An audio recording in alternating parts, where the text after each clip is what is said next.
Caps for Sale, a tale of a peddler, some monkeys, and their monkey business. Told and illustrated by Ezvius Lavakana and read by Mr. Alicea. Once, there was a peddler who sold caps. But he was not like an ordinary peddler carrying his wares on his back.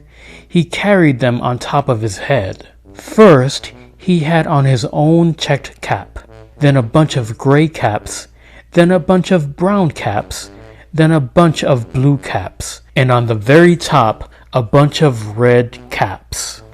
He walked up and down the streets, holding himself very straight so as not to upset his caps. As he went along, he called, "Caps!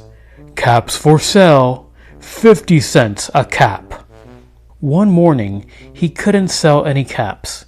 He walked up the street and he walked down the street calling, "Caps! Caps for sale! 50 cents a cap!" But nobody wanted any caps that morning. Nobody wanted even a red cap. He began to feel very hungry, but he had no money for lunch. "I think I'll go for a walk in the country," said he, and he walked out of town slowly, so as not to upset his caps. He walked for a long time until he came to a great big tree. "That's a nice place for a rest," thought he, and he sat down very slowly under the tree and leaned back little by little against the tree trunk so as not to disturb the caps on his head. Then he put up his hand to feel if they were straight. First his own checked cap, then the gray caps, then the brown caps, then the blue caps, then the red caps on the very top. They were all there. So he went to sleep. He slept for a long time. When he woke up, he was refreshed and rested. But before standing up, he felt with his hand to make sure his caps were in the right place. All he felt was his own checked cap. He looked to the right of him, no caps. He looked to the left of him, no caps. He looked in back of him, no caps. He looked behind the tree, no caps. Then he looked up into the tree. And what do you think he saw? On every branch sat a monkey. On every monkey was a gray, or a brown, or a blue, or a red cap. The peddler looked at the monkeys. The monkeys looked at the peddler. He didn't know what to do. Finally, he spoke to them. "You monkeys, you," he said, shaking a finger at them. "You give me back my caps." But the monkeys only shook their fingers back at him and said, "Tss, tss, tss." This made the peddler angry. So he shook both hands at them and said, "You monkeys, you give me back my caps."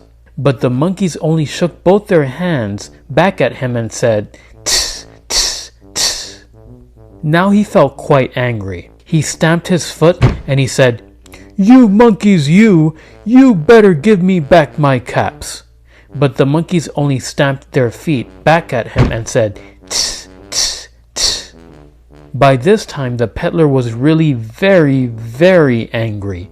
He stamped both his feet and shouted, "You monkeys, you must give me back my caps." But the monkeys only stamped both their feet back at him and said, "Tss, tss, tss."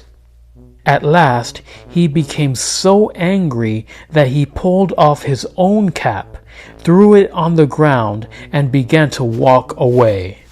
But then each monkey pulled off his cap, and all the gray caps, and all the brown caps, and all the blue caps, and all the red caps came flying down out of the tree.